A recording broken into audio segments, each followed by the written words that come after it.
Friends. Okay, so today we are doing Psycho-Cybernetics. Oops. Chapter 12, Do-It-Yourself Tranquilizers which bring peace of mind. Okay, so if I had to sum up this chapter in a nutshell, basically he's going to tell you let things roll off your back. Do not let them get to you. Do not react. Do not respond.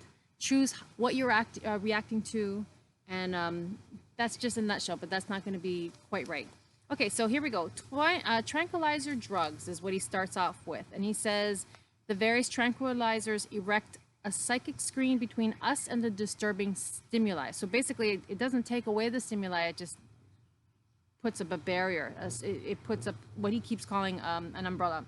Tranquilizers work because they greatly reduce or eliminate our own response to the disturbing stimuli. Okay. And then tranquilizers do not change the environment. The disturbing stimuli are still there. We are still able to recognize them intellectually, but we do not respond to them emotionally. So that's what he's going to try to get us to do on our own without, obviously, drugs. Remember in the chapter on happiness, we said that our own feelings do not depend upon externals, but upon our own attitudes, reactions, and responses. Tranquilizers offer convincing evidence of this fact. So it's not the external, but it's on our attitudes, our reactions, and our responses. Okay, so tranquilizers offer convincing evidence of this fact. In substance, they reduce or tone down our over-response to negative feedback. So remember how he's saying we over-respond, and that's part of the problem. Okay, so he gives you this example about telephone ringing, and you have a habit of this experience, and when this signals or stimulus is from the outside world, then you've learned to obey it. So without taking thought, without making a conscious decision about the matter, you respond to it and you get up and you go and answer the phone. So he says the outside stimulus has the effect of moving you. And in his example, you're in your den or your office or something and the phone rings. And so you jump up and go do it rather than focus on what you were going to do earlier, which was like reading or working or whatever you had planned to do. An outside stimulus in the environment, you reacted to that and just like pushed all the things that you were working on to the side. So this is his example, which he starts with. The point I wish to make is this. You do not have to answer the phone. You do not have to obey. You can answer, you can, if you choose, totally ignore the telephone bell. You can, if you choose, continue sitting quietly and relaxed. Maintain your own original state of organization by refusing to respond to the signal. Get this mental picture clearly in your mind, for it can be quite helpful in overcoming the power of external stimulus to disturb you. So see yourself sitting quietly and not responding. See yourself hearing the phone ring and not responding. That's the image he wants us to get in our minds. So letting the phone ring, ignoring its signal, and unmoved by its command. Although you are aware of it, you are no longer mind. Also get clear. So this is a big thing that he's going to keep referring to. Also get clearly in your mind the fact that the outside signal itself has no power over you, no power to move you. In the past, you have obeyed it, responded to it purely out of habit. You can, if you wish, form a new habit of not responding. Also notice that your failure to respond does not consist in doing something or making an effort or resisting or fighting, but in doing nothing, in relaxation from doing. So basically, you don't even have to put any effort into what he's proposing. You merely relax, ignore the signal, and let its summons go unheeded. So he's trying to teach us to just relax and not respond to it. So then he's going to start applying this to our everyday things that frustrate us. Okay, so we are all conditioned to respond to stimulus in a certain way. And then remember Pavlov, the well-known experience about the dog and the salivating and the bell. If you don't know, go look that up. We're not going to read all that. But basically, the dog has now become conditioned to salivate the mere sound of the bell. So the dog is salivating at the mere sound of the bell. His response made no sense and served no good purpose, but he continued to respond in the same way out of habit. And that's what we all tend to do. He's going to get to this point next. So various environmental stimulus, which we have become conditioned to and which we continue to respond to out of habit, whether or not our response makes sense anymore, so something that we've learned, it just becomes a habit and we do it. So, and then an example he says is many people learn to fear strangers as little kids, and that's great. But then later on, when they get older, they're afraid of meeting new people or crowds or certain situations, and that's where it becomes a problem. Other people, he said, they're afraid of like crowds and closed spaces and open places and person and authority, such as the boss, and they get feelings of fear and anxiety. And so those are all some kind of habit that they've developed, and we continue to respond in the custom way. We obey the bell. So the bell is a trigger so if you're afraid of crowds and you get anxiety, then he's saying when you see that crowd, you're gonna respond to that bell, the crowd, with your anxiety. So he says there's a way that you can change that. We can, however, extinguish the conditioned response if we make practice of relaxing instead of responding. So learning to ignore the bell and continue to sit quietly and let it ring. And then you say to yourself, the telephone is ringing, but I do not have to answer it. I can just let it ring. So you say that to yourself. And if you can't stop and say, I don't have to do this or I don't have to respond. So it's difficult at first to totally ignore the bell, especially if it's rung unexpectedly, like you didn't know it was going to happen. In such instances, you can accomplish the same final result, extinction of the condition, by delaying your response. So delay the response breaks and interferes with the automatic workings of conditioning. Okay, so delaying the response will be the counting to 10,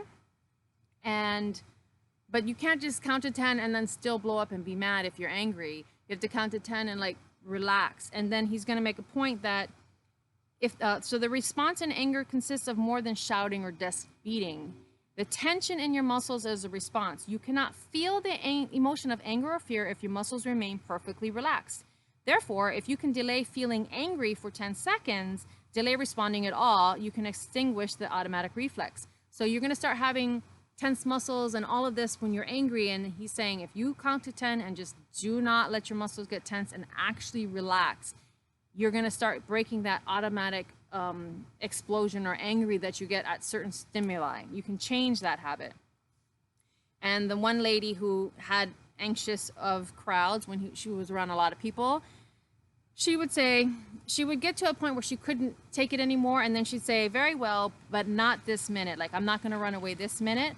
I will delay leaving the room for 2 minutes. I can refuse to obey for only 2 minutes. So she'd tell that to herself and just keep delaying it and making it longer and longer until she could handle being in public and in crowds. Okay, relaxation erects a psychic screen or tranquilizer. So basically he's saying, rather than taking drugs to make that umbrella and that psychic screen for yourself, you're just going to learn how to react, and that's going to block things away. That's one way of doing it. It is well to get clear in your mind the fact that our disturbed feelings, anger, hostility, fear, anxiety, insecurity, are caused by our own responses, not by externals. Response means tension. Lack of response means relaxation. So that's what he's trying to get us to understand. As long as your muscles remain perfectly relaxed, you absolutely cannot feel angry, fearful, anxious, secure, and unsafe. All of these things, in essence, are our own feelings.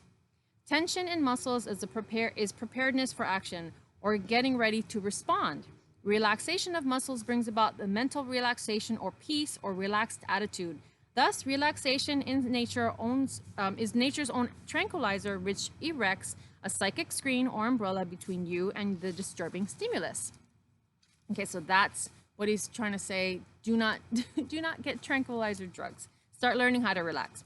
Physical relaxation is a powerful disinhibitor. So remember in the last chapter that the inhibitors resulted from excessive negative feedback, or rather our over-response to negative feedback. Relaxation means no response. Therefore, in your daily practice of relaxation, and remember, we're supposed to be working on learning how to relax every day. This is supposed to be a daily practice, and he's building on that. If you don't know, go back to one of the other episodes, and he gives us a whole bunch of exercises on how to relax. Therefore, in your daily practice of relaxation, you are learning disinhibition, as well as providing yourself with nature's own do-it-yourself tranquilizer, which you can take with you in your daily activities. So once you've got that mastered, that relaxation techniques that he taught us before, He's saying you can take that feeling with you to your daily activities, protect yourself from disturbing stimuli by maintaining the relaxed attitude. Okay, and then he quotes a long thing by Marcus Aurelius, but basically Marcus Aurelius is saying that everybody, you know, these people, these men, they're seeking retreats for themselves, houses in the country, seashores and mountains. And he's saying, but you don't need to do that. That's not what you should be looking for. What he says is, but this altogether is a mark of the most common sort of men. For it is in thy power whenever thou shalt choose to retire into thyself. It is in your power whenever you want to take a break and go inside. That's what Marcus Aurelius is saying. For nowhere, either with more quiet or more freedom from trouble, does a man retire than his own soul, particularly when he has within him such thoughts that by looking into them, he is immediately in perfect tranquility.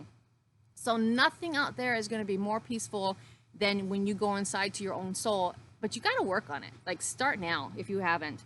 So the thoughts that by looking into them, he is immediately in perfect tranquility.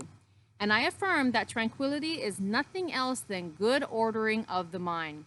Constantly then give thyself this retreat and renew thyself. So that's Marcus Aurelius. And then they had a thing for World War II, President Harry Truman, and someone said that he didn't seem like, considering everything he's going through, he's pretty remarkable. And he says, I have a foxhole in my mind. He went on to say that just as a soldier retreats from his foxhole for protection, rest and recuperation, he periodically retired into his own mental foxhole where he allowed nothing to bother him.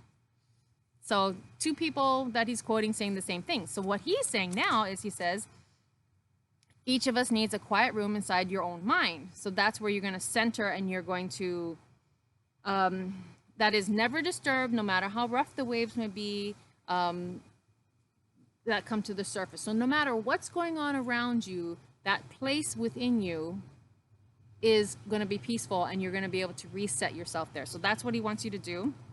And it depressurizes you from tension, worry, pressures, stresses, strains, refreshes you. And it enables you to return to your workaday world better prepared to cope with it. Okay, so let's see here. So then he says, so to build yourself in imagination, so it's not a real place, a little mental room, furnish this with whatever is most restful and refreshing to you. He says choose pleasant colors, and they should be restful hues like blue, light green, yellow, gold.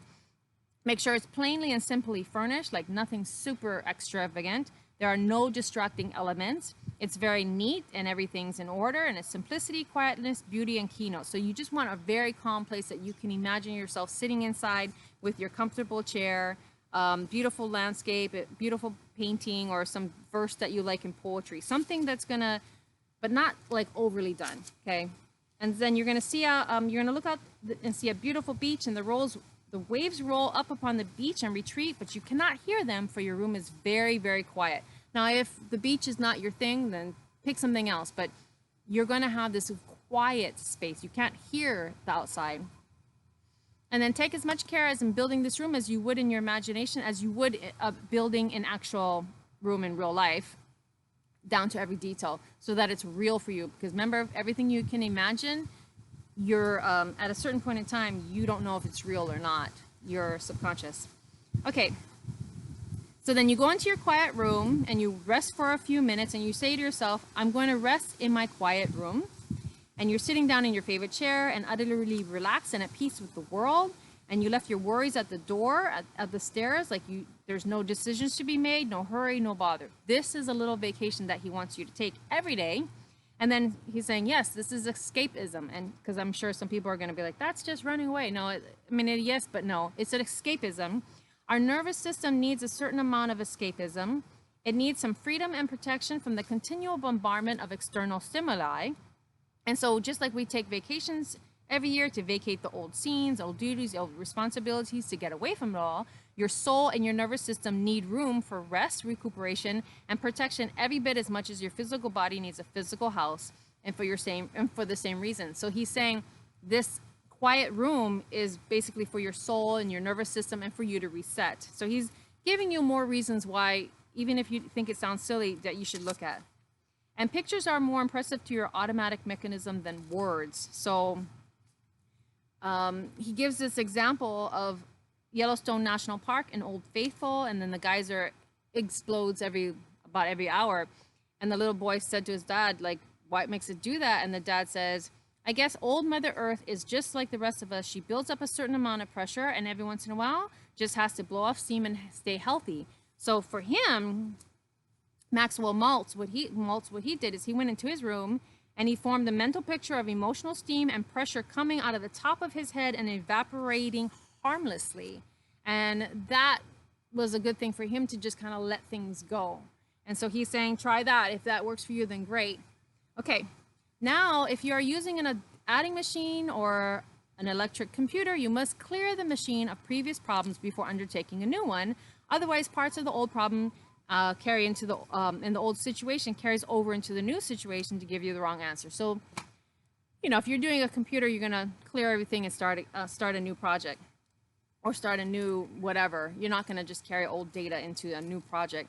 So what he's saying is, you have to get into the exercise of retiring for a few minutes into your quiet room and do the same clearing of your success mechanism between tasks, situations, environments which require different moods, mental adjustments, or mental sets. So you want to make sure you're not carrying any, like if you came from a really fast-paced, hectic thing and you're like, go, go, go, go, go, you want to take a moment, go into your quiet room in your brain and just kind of reset and relax and then go on to your next thing. Because what if your next thing is dealing with a little kid and you want to make sure you have your patience and you don't want to make sure that they don't feel like you're just rushing them, or you want to make sure that they feel important, that you value them and you love them and your time with them is important, not still in that go, go, go, go, go state. Okay, so, and then he says insomnia, rudeness are often emotional carryovers. So basically people not going to sleep is because their mind is still running, and it's because they didn't properly close down at the end of the day and let go of their problems and release them and transition to sleep, and so they can't sleep, they have insomnia. Or he says people that are rude, like they go to work and they have all these problems at work and then they come home and they're like mean to everybody at home, and it's not there's a guy in that example, but it could be a he or she, whoever it is, they need to go and reset so that when they go home to their family, they're not being mean and being all rude to everybody. And then one company directed all their executives to pause 5 seconds and smile before picking up the phone. I have actually heard about that. And then insurance companies and agencies who do research on causes of accidents have found that emotional carryover causes many automobile accidents. So we're not even surprised on that. Now we call it road rage, but where did the road rage came from? If they came from a fight or if they came from something else that pissed them off before, and then someone accidentally didn't see them and they thought the person cut them off, but the person just didn't see them, you know, and then they take it to a whole new level. Next thing you know, you've got a whole bunch of road rage. And so we're not surprised at that. And those people are much more likely to have an accident. And then this is a point he says, so anger and fear can carry over in the same manner. So whether someone's fearful or whether someone's angry, those two emotions can carry over into your next activity if you don't properly reset yourself. Okay. Calmness carries over too. Okay, so but really helpful thing to know about this is that friendliness, love, peace, quiet, and calmness also carry over. So it's not all doom and gloom. It's not all bad. Okay. It is impossible, as we have said, to experience or feel either fear, anger, or anxiety while completely relaxed, quiet, and composed. Retiring into your quiet room thus becomes an ideal clearance mechanism for emotions and moods. Old emotions evaporate and disappear. At the same time, you experience calmness, peacefulness, and a feeling of well-being, which will also carry over into whatever activities immediately follow. Your quiet time wipes the slate clean, so to speak, clears the machine, and gives you a clean new page for the environment which is to follow. So there we go. We're talking about reset. And he's saying, so this is his example, surgery. It requires a high degree of concentration, calmness, and control. And so you definitely don't want to go into surgery feeling hurry and aggressive and having personal worries. So he clears his mind before he goes into surgery. But when he's in surgery, he says it's a high degree of concentration, purpose, and obliviousness. Oh my gosh, I can't say that today. Obliviousness. Yeah, to the surroundings. So like he's just so focused on just the surgery. But he's saying he can't carry that when he goes outside of surgery, because then he's just going to start being, ignoring everybody. So again, after surgery, he does it and he resets himself in his mind. So build your own psychic umbrellas. Remember, he calls it psychic umbrellas. He'll call it, oh my goodness, what did he call it? Tranquilizers. Okay, so build your own psychic umbrellas, which will screen out disturbing stimuli, bring you more peace of mind, and enable you to perform better. Above all, this is big. Above all, keep in mind and hammer it home to yourself that the key to the matter of whether you are disturbed or tranquil, fearful or composed, is not the external stimulus, whatever it may be, but it's your own response and reaction. Your own response is what makes you fearful and anxious and insecure. If you do not respond at all and just let the telephone ring, it is impossible for you to feel disturbed regardless of what is happening around you. So if you don't react to it, you cannot feel disturbed or anxious or whatever it is. So you have to make those choices. Okay? And then there's the 91st Psalm. And basically, it's a vivid word picture of a man who experiences feelings of safety and security in the very midst of terrors of the night, arrows that fly by day, plagues, intrigues, snares of enemies, danger, 10,000 may fall at my left hand. Because he has found a secret place within his own soul and is unmoved. That is, he does not emotionally react or respond to the scare bells in his environment. Emotionally, he totally ignores them. So if you don't know, the 91st Psalm is in the Bible. And basically everything that could go wrong is going wrong, and this person is just calm because it says he has found the secret place within his own soul and is unmoved. And that's what we want.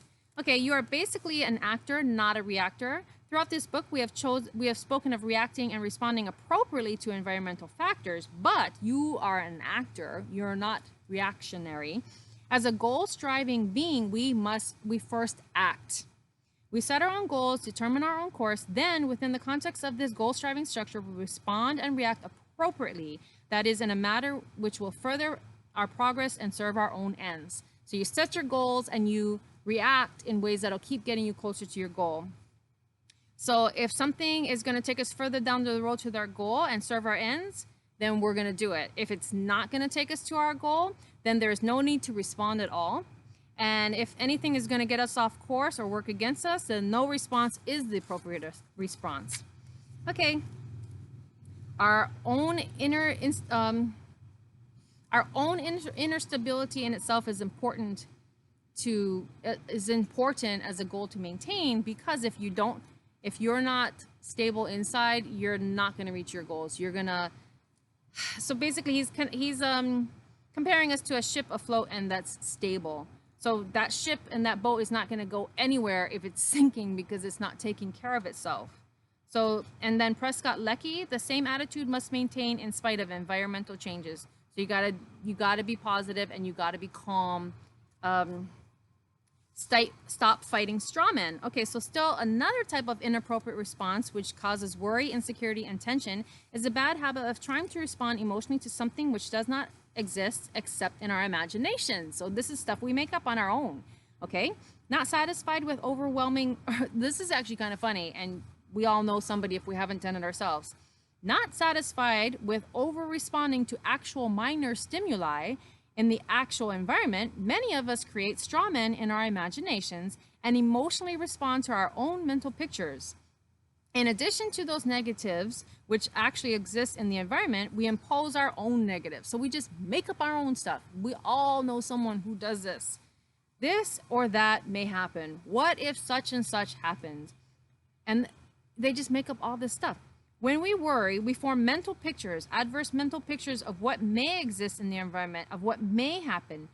We then respond to these negative pictures as if they were present in reality. Remember, this is key. This is key. Remember, your nervous system cannot tell the difference between a real experience and one that is vividly imagined. So those people that are worrying and worrying and worrying and spinning their wheels and making things worse because you don't even know what's going to happen, those people are making it a million times worse for themselves and anyone around them that gets sucked into it. Yeah, don't do that. There's one thing to be prepared, like look at, okay, this could happen, this could happen, this could happen. Okay, high level, I'm prepared, whatever. But don't keep focusing on the worst things and making up even worser things. And trust yourself, because when you get to it, you're going to figure it out. You have to. That's the only way you've gotten this far, is you figured everything out. Okay, so again, so he keeps talking about the tranquilizer, but by something you don't do or your refusal to respond. A lot of times it's just going to be your refusal to respond that's going to make all the difference. As far as your emotions are concerned, the proper response to worry pictures is totally ignoring them. So worry pictures that are just made up, just totally ignore them. Live emotionally in the present moment. Analyze your environment, become more aware of what actually exists in your environment, and respond and react spontaneous to that. Okay, and give all of your attention to what is happening now and your eye on the ball, and your response will be appropriate because you have no time to respond to fictitious events or environments. Okay, so carry these thoughts with you as your sort of first aid kit. So inner disturbance is the opposite of tranquility. So inner disturbance is over-response and too sensitive to alarm reactions. And tranquility is you're going to practice not responding and just letting the telephone ring. Like you're going to start being more calm and choosing what you're responding to, not out of habit anymore. Relaxation is nature's own tranquilizer. Relaxation is non-response. Learn to physically relaxation by daily practice, and then when you need it, you'll be able to apply it in your daily activities. So when something comes up, you'll be like, oh, I'm going to call back into my daily relaxation and how that feels, and then it's just going to flow because it's something you've been practicing. That's why a lot of people meditate every day. Okay, use your quiet room in your mind technique both as a daily tranquilizer to tone down nervous response and to clear your emotional mechanism of carryover emotions, which would be inappropriate in the new situation or the next thing that you're going to. Stop scaring yourself to death with your own mental pictures. Stop fighting straw men that you've just made up in your head. Emotionally respond only to what is actually here and now and ignore the rest. Okay, practice exercise. So here's his homework. Create in your imagination a vivid mental picture of yourself sitting quietly, composed, unmoved, letting your telephone ring as outlined earlier in the chapter.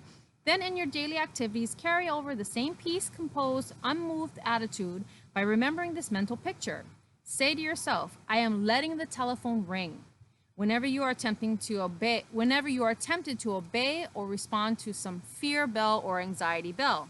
Next, use your imagination to practice non-response in various sorts of situations. So non-response, practice. See yourself sitting quietly and unmoved while an associate rants and raves. See yourself going through your daily tasks one by one, calmly, composed, unhurried, in spite of the pressures of a busy day. See yourself maintaining the same constant, stable course in spite of the various hurry bills and pressure bills in your environment. See yourself in various situations which have in the past upset you, only now you remain set, settled, poised by not responding. So practice that. That's your homework now. Okay, and then the last part of the book is your spiritual thermostat. So your body regulates, it has a built-in thermostat, which is also a servo mechanism that he points out. So it stays at 98.6 degrees regardless of the temperature of the environment. So if it's freezing cold or 110 degrees, your body maintains 98.6. And it's able to function properly in the environment because it does not take on the climate of the environment, hot or cold. It just stays to itself. Okay? So you also have a built-in spiritual thermostat which enables you to maintain an emotional climate and atmosphere in spite of the emotional weather around you. Many people do not use this spiritual thermostat because they do not know that it is there. They do not know that such a thing is possible, and they do not understand that they do not have to take on the outward climate. Yet your spiritual thermostat is just as necessary for emotional health and well-being as your physical thermostat is for physical health. So begin using it now by practicing the techniques in this chapter.